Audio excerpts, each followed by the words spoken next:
राजधानी में पिछले 2 लोकसभा चुनाव की तुलना में इस बार राजनीतिक समीकरण बदला हुआ है। पहले यहां की सभी सीटों पर भाजपा, कांग्रेस और आप के बीच त्रिकोणीय मुकाबला होता था। आप वह कांग्रेस के बीच मतों के विभाजन से भाजपा की राहें आसान होती थी, लेकिन इस बार कांग्रेस और आप के मिलकर चुनाव लड़ने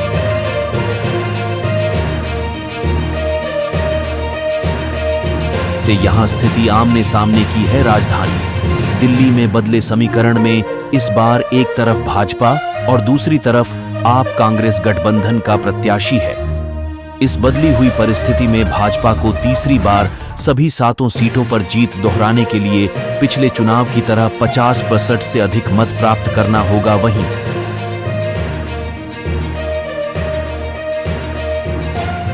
भाजपा के विजय रथ को रोकने के लिए गठबंधन के दोनों दलों को अपने पूर्व के प्रदर्शन में सुधार कर मत प्रतिशत बढ़ाना होगा। भाजपा के रणनीतिकारों को मालूम है कि इस गठबंधन को मात देने के लिए पार्टी को सभी सीटों पर वर्ष 2019 के लोकसभा चुनाव की तरह है प्रदर्शन करना होगा। पिछले लोकसभा चुनाव में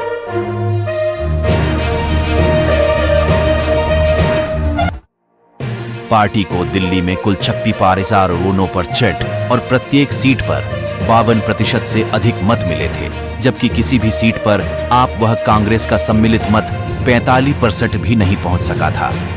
सभी सीटों पर भाजपा को बड़ी जीत मिली थी। सबसे कम चांदनी चौक क्षेत्र में लगभग 22% मत मिले थे, इसलिए वहां पर विशेष ध्यान है।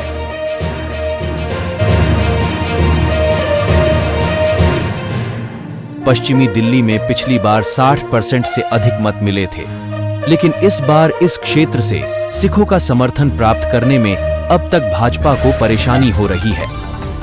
वर्ष 2019 के लोकसभा चुनाव में दिल्ली में भाजपा को दोनों प्रमुख प्रतिनिधियों के सम्मिलित मतों के मुकाबले भी जरूर अधिक मत मिले थे, लेकिन वर्ष 2014